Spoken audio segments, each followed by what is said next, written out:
बहन जी, हमारे चैनल में आपका स्वागत है। जी नमस्कार भाई साहब। अभी कल बजट पेश हुआ है। राकेश टिकैत जी ने कहा है कि इस बजट में किसानों के लिए और गरीब जनता के लिए कुछ नहीं है।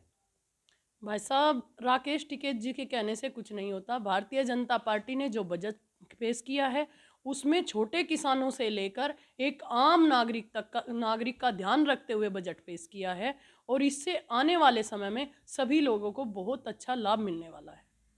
पहले लग रहा था कि जाट जो बिरादरी है वो बीजेपी से थोड़ा दूर होती जा रही है, लेकिन दिल्ली में अमित शाह जी ने 200 से ज़्यादा जाट समुदाय के लोगों को इकट्ठा करके संबोधित किया था। तो उसके बाद कुछ क्या आपको नज़र आया कि वो बीजेपी की तरफ झुकाव हो रहा है?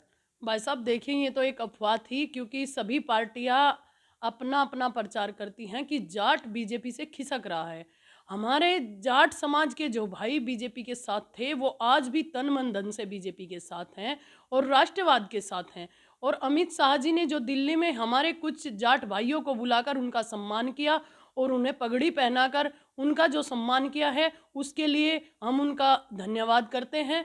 और जो लोग दिल्ली गए उन्हें आश्वासन दिया है कि शायद कुछ चीज़ें अधूरी रह गई जो इन 5 वर्षों में पूरी नहीं हो पाई और अगले 5 वर्षों में उन्हें 100% पूरा किया जाएगा। ऐसा आश्वासन हमारे जाट भाइयों को अमित शाह जी ने दिया। आप और आपकी पार्टी के जो कैंडिडेट हैं वो गली गली मोहल्ला मोहल्ला गांव गांव घूम रहे हैं, तो जनता का कैसा समर्थन मिल रहा है? भाई साहब देखिए, हमारी प्रत्याशी के बारे में तो कुछ मैं कहूँ उससे पहले आपको बता दूं कि उनके बारे में सभी को पता है। बाबूजी ने इस क्षेत्र में 40 वर्ष बेदाग छवि की राजनीति की है और इस क्षेत्र की सेवा की है। और उनकी पुत्री जो अभी हमारे प्रत्याशी के रूप में हैं बैन मरगांका सिंह जी, उनका जो एक स्वभाव है और उसके बारे में सभी लोग जानते हैं, सभी पहचानते हैं। और बाकी जो दो कैंडिडेट हैं, क्या उनकी जीत भी आप पक्की मानी जा रही है? बिल्कुल भाई साहब, आने वाली 10 मार्च को आप देखेंगे कि माननीय गन्ना मंत्री जी पूर्ण बहुमत के साथ जीतकर आप लोगों के बीच में आ रहे हैं। क्योंकि माननीय मंत्री जी ने अपने क्षेत्र में जो विकास कराया है, अगर उसके बाद भी आप लोग ऐसी बात करें तो वो शायद मजाक होगा उनके लिए। और दिल शामली वाली सीट की अगर बात करें तो भाई तेजिंदर निर्वाल जी हमारी जाट बिरादरी के दिलों में बसते हैं और आने वाली 10 तारीख को भाई तेजिंदर निर्वाल भारी वोटों से जीतकर आप लोगों के बीच में आ रहे हैं।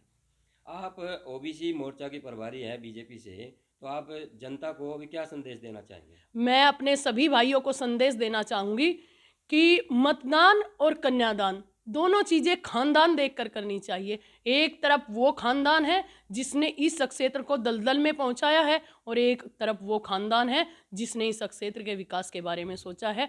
मैं अपने सभी भाइयों को संदेश देना चाहूंगी। और अब जिन्होंने अफवाह फैलाई है कि जाट बिरादरी बीजेपी के साथ नहीं है, मैं अपने लगातार 4-5 दिनों से अपने जाट भाइयों के बीच में हूँ और भारी बहुमत मुझे जाट भाइयों का मिल रहा है। ये सब अफवाह है, इस पर ध्यान ना दे। 10 तारीख को हम तीनों सीट जीत रहे हैं।